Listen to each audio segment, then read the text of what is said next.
চট্টগ্রাম নগরের জাফর সওদাগর কলোনিতে gas cylinder বিস্ফোরণ থেকে লাগা আগুনের ধোঁয়ায় শ্বাসরোধে মর্মান্তিক মৃত্যু হয়েছে স্বামী স্ত্রীর।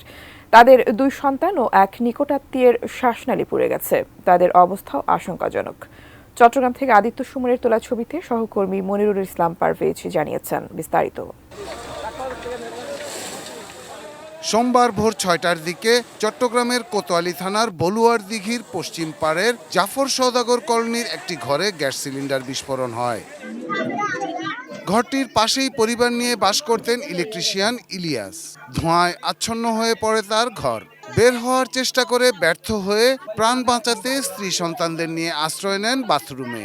সেখানেই শ্বাসরোধ হয়ে মারা যান ইলিয়াস ও তার স্ত্রী পারভিন।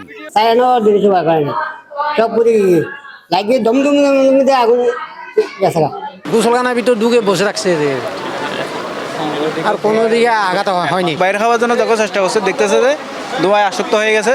সুপটি খুলছি আর আগুন কোনো মতে দরজা ঠেললে মিললে জামাই লইয়া ফোলা লইয়া বাড়িছি। শিয়া বাটার ও ভিটামিন ই সমৃদ্ধ Lily glam beauty soap. Lily always beautiful. Ilias পারভিনের 2 সন্তান এবং এক আত্মীয় পরে মৃত্যুর মুখে। ফায়ার সার্ভিস তাদের উদ্ধার করে হাসপাতালে পাঠায়। চট্টগ্রাম মেডিকেল কলেজ হাসপাতালের বার্ন অ্যান্ড প্লাস্টিক সার্জারি ওয়ার্ডে চিকিৎসা চলছে 3 জনের। তাদের অবস্থাও আশঙ্কাজনক।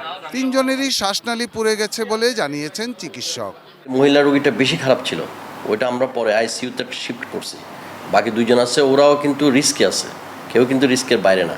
আমরা চেষ্টা করতেছি পর্যায়ক্রমে যখন আইসিইউতে সিট খালি থাকবে তো ওদেরকে আস্তে আস্তে ওখানে ট্রান্সফার করে দেবে। 2 মেয়ে আর 1 ছেলে নিয়ে সংসার ছিল ইলিয়াস পারভিন দম্পতির। আগুনে শেষ হয়ে গেল তার ও স্ত্রীর জীবন। Shahidul Rana, desk report, ATN news.